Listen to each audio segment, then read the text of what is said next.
Yes? Help me make. I'll help you make it soon, my lovely. We've got a new Lego edition in our collection. I'll break Lego. Hey? I'm breaking Lego. Yeah, I know. Okay, so I wanted to jump on really quickly and do a video on reconciliation because that's the next thing in the Australian curriculum listed.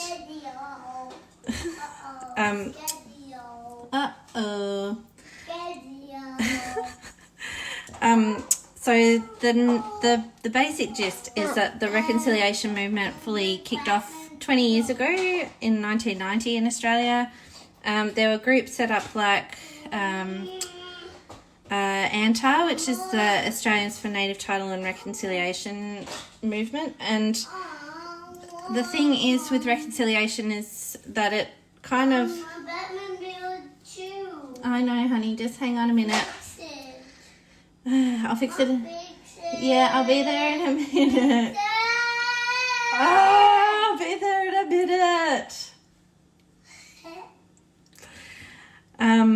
Okay, so people got frustrated with the reconciliation movement because it became something that people saw as more symbolic than practical or promoting actual, real, tangible change for Aboriginal and Torres Strait Islanders. So a lot of the structural racism that's inbuilt was harder to push away. There were a lot of really good-willed people, and there was a big march across the Sydney Harbour Bridge and lots of other marches and that sort of thing, and people willing to stand in solidarity, but there's still what ended up being called the Gap, and so we've got the Close the Gap campaign, which has been more about looking at those more tangible issues that need addressing to get rid of the inequality in Australian society. So looking at gaps in mortality rates and healthcare, health outcomes, that sort of thing. So that's a very basic overview. As you can see, I'm being called to fix toys and such like, put things back together. So I can't spend too much time, but I will put up more resources like I have in the past, couple of weeks. And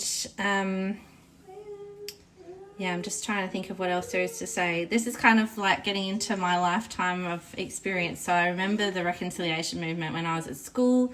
There were people wanting to talk more openly about racism and inequality and our history together, both European, Aboriginal, Torres Strait Islanders and other people of colour. So it was influenced again by international factors. So the reconciliation movement and procedures in South Africa again had an influence, I would say. People are looking elsewhere and then trying to think about how to apply some of these ideas and practices here as well. So yeah, there's still that international influence happening that we saw in the 1960s too. So that's about it from us. I'd better go and fix this Batmobile. What's wrong with it, Eamon? Has it lost the roof again? Yeah. Oh no, well that's easy to fix though, that's alright. As for Spider-Man's truck, I don't know. It might be a bit harder. Alright, so Anarchy, I'll see you later. I'm teaching 2 girls about why we eat and drink water today. Yeah, bye. And what did Einstein invent? And what were the other questions? How did World War I start? Stuff like that. And I'll see Tara too later. I've got lots of meetings today. Alright, bye everybody.